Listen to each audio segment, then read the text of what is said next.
Hello everyone, this is the LEGO Jurassic World Baryonyx Face Off, the Treasure Hunt set. This is derived from the Legends of Isla Nublar, little animated mini-series, a spin-off, non-canonical thing, but who cares about that? It's a set that comes with an official LEGO Baryonyx. From what I've seen so far, folks of the internet who consider themselves to be paleontologically inclined seem to hate this thing. But I'm a lot more glass half full about it. The major point of contention is the fact that there's a lot of Indoraptor plastic used here, with the raptor-derived large elevated toenail and the opposable thumbs on the hands. Right? You can actually grab things with, and the lack of a major large claw on the hand, which is basically just exactly backwards for this species. But I mean, look at this. We get a new head with the main headpiece and the jaw. Honestly, what I like about this most is not even the dinosaur itself, but rather the dramatically improved prospects for getting a new official LEGO Spinosaurus now that we have that Spinosaurid head pair, the main head and the jaw. All the rest, yes, is Indoraptor, and is it a little bit cheap? A little bit, yes, but to me, as someone who doesn't live for paleontology, I'm okay with it, especially considering that this is a toy and that it's based in a made-up world with genetically engineered, resurrected dinosaurs that aren't even all, their original DNA. I'm okay with this. I'm happy to get a Baryonyx at all. I like Baryonyx, but I'm, like I said, just even more happy to potentially get a new Spinosaurus, which we haven't gotten in the longest time, but looks like it is very much more possible now, certainly more probable now, than it has been for quite many years. Now, what they did with the head that they did create here is they put the joint for it rather low, gave it a long extension after that, which allows you to really articulate that head quite a bit. Look how far back you can bend that. That's an impressive range. Get it all the way down like so. Got that snapping jaw. So there are only two proper positions for the jaw, fully open or fully closed, but you can get it to stay partway in between. Closed, there's just a little bit of room for something the size of a bar to fit through there, so you could put a fish in its mouth and just have the tail sticking out. And then you have the Indoraptor arms go up and down, the hands that can turn and that can hold on to anything the size of a brick or a minifigure. You just hold on to a minifigure or two. You can bring those close together like that, and the legs just go forward and back while the tail rotates from side to side. Can you get this into a walking pose? Kind of, sort of. Well, yeah, kind of, sort of. I actually have one of its hands on the ground to stabilize it, but that's a pretty action-y pose for a large Lego animal. I don't mind it. I don't mind having to cheat a little bit. I think it looks pretty good. It's something, and certainly if you have a studded base, then your options open up significantly, because if you can attach one foot to a surface, then you can do pretty much anything with this. It's not very heavy. I'm thinking if they do a Spinosaurus, they may just use the T-Rex legs, possibly even the body, but they might do a new body. I'm thinking at least T-Rex legs and tail, and ideally a new body would, that new body would be pretty much required because of the narrow neck of this head, and then they could have a separate sail piece for it that fits onto the top. I think that would be ideal, and then that they could reuse some parts and make something that a lot of fans have wanted for a long time. Yeah, probably won't have the correct hands still, but I think it'll be pretty cool. Looking forward to it. This beat-down Jeep is a bit bigger in person than I expected it to be. Let me get a sort of plain minifigure for you. This will fit two figures in the driving compartment side by side. So you have driver and passenger, and then you can also put somebody else in the back if you want. The build for this is interesting. It's different from anything that I've personally built from Lego before. It's not too complex or anything. It's just different. I think it looks good, though. I like the proportions. The tires stick out a little bit unrealistically, but not too much. yeah, overall I like the shaping. I like how it feels a little bit beat up. I like the colors, and it comes with some accessories as well. So they've got a wrench back here. This is intended to be a large flashlight, the kind that you would hold like this as a figure. And then they also have something that in the official Lego description they refer to as a fuel can. That's this over here, right? It just has a spout on top, but being in black makes it look more like an oil can, or I was going to say an oil can or a gear oil can. So a motor oil can or a gear oil can, but more likely motor oil. But yeah, swap that piece out for red and it'll make a much more convincing jerry can, I think. Yeah, this has some stickers on it, but not too many. Plenty of room in there. No console or anything, that's fine. Light bar up here, you can adjust the angles of that.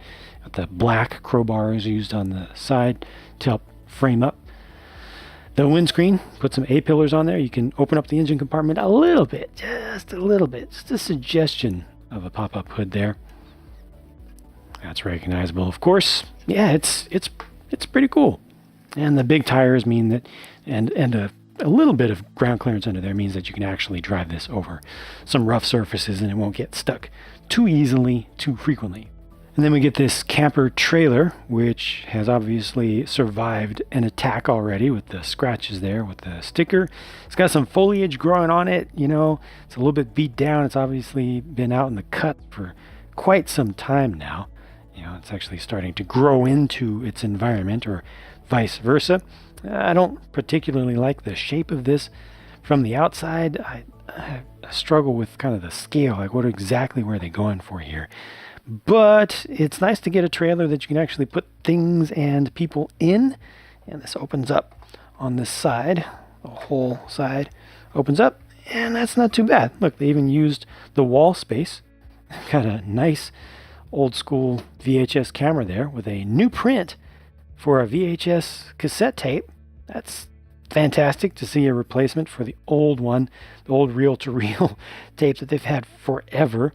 Got a pan there, and then inside is a bed with a little bit of patterning on it with the teal there. Let me actually take this part of the roof off also, just to let a little more light in there. And then you got a computer. And it looks like somebody's just playing around right now, as is usually done at computers. No chair to sit at, though. That's one thing that's definitely missing here. The roof that I took off has a transceiver dish on it, and I think that's just a vent off to the side, and again, more foliage growing on it. Of course, the main door here will open by itself. There's no ladder or anything. There are a couple of stands on the sides, and I am inclined to rotate them back, but that doesn't give you the full range with them. You want to rotate them forward. I'm glad that they are at the perfect height to keep this nice and level, but you pull those up, and then you can just bring your Jeep right on up to it, hitch it up, and that is at the perfect level, and just go ahead and haul it away. The last build is this bit of terrain, which is intended to be a bit of habitat for the Baryonyx. They were thought to be fish eaters primarily, and so it's just by the side of a stream or a river, and you have a couple of fish that are swimming around in there, so you can actually grab it. I think this is supposed to represent like a little bit of a smooth waterfall, but you can get under there, get to the fish. You have the dark azure color for some of these rounded macaroni style tiles on top of medium azure plates underneath. And palm tree has actually 4 leaves, so that's something. We don't get these leaves all that frequently. You can change the angle of this. You can kind of rotate it around, bring it, just change its overall angle. I like this section over in here, though. Has a small action feature that's actually pretty nice. I like how it is done to do this reveal of the treasure. Oops. Oh, that was anticlimactic. There we go. That's what I was looking for. It's just, I don't know, it's just kind of nice. I like how it closes up. I mean, it's completely open from around the back, but if you use your imagination, just imagine that, figures are crawling up here, climbing up here, looking for the treasure, and then they step here, and it reveals itself. That's not bad. I like it. That treasure chest is full of treasure. I don't think I've seen Lego ever include this many different colors of gems in one set. There are 6 different colors of gems in one set.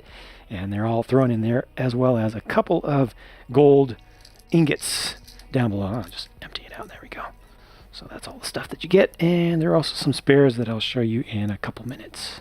Figures, Owen and Claire. We've seen both of these figures exactly as they are previously, so nothing new here, but I'm okay with that.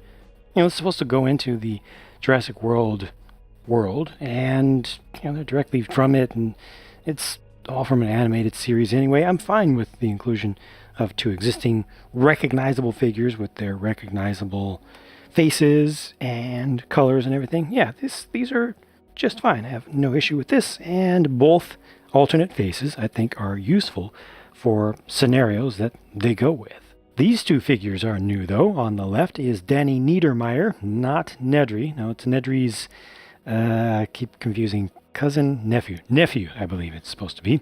And on the right is St. John Prescott.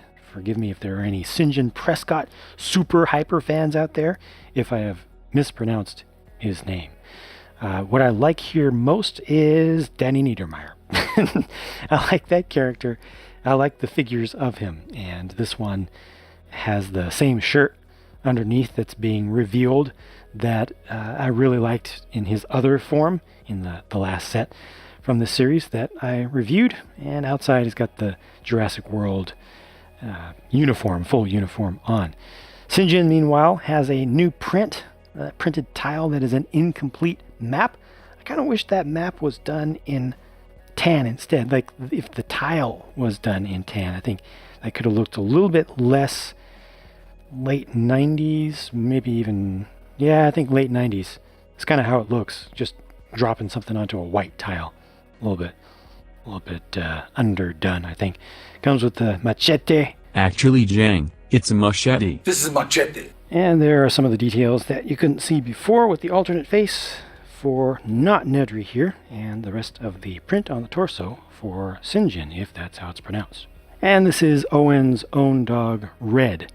It's basically the husky that has been recolored with dark orange in there, and some medium nougat printing on the face. The selection of spare parts is pretty impressive to me, with one spare of every single color of gem. That's nice to see. There are a bunch of nice little pieces in here, and that is a hairpiece for St. John. You don't need to, if that's how it's pronounced, you don't need to see this actually on there, do you? On the minifigure? I mean, it's just a hairpiece, and it's the same one that I use, so you know what it looks like. Actually, JANG, if you don't put on the hair, you are literally the worst reviewer ever. Unsubscribed. So, summing things up, I like the Baryonyx, even if other folks don't. I like Danny. Machete. I like the VHS tape. I like Red. I think the Jeep is oversized, but still very cool. Better than I expected it to be. The terrain is okay, but I do especially like that little bit of it right there. And I was hoping to like this a lot more than I actually do. It's just kind of meh to me, especially compared to this. The interior is pretty good, but from the outside, it's just not up to par, in my opinion. As far as value is concerned, there is value. It's just not great at the suggested retail price, in my opinion. Looking at the volume of stuff that you get here, and considering the fact that there is a large animal here, those always cost a lot more, blah, blah, blah. I would like to see this sold for about $50 US, not $60. So it's not crazy far, you know, out of a reasonable range. It's not a ripoff even at the suggested retail price, but I would like to see this discounted a bit. If you can find it at $55, that's a bit better. I think $50 is the correct price for this, the comfortable price for it overall. But all that is just my opinion. Feel free to disagree, of course, as always, and check out one of the build videos if you would like to. I have both real-time pure build and speed build versions that are up. I will link to those right now on screen, and talk to you again soon.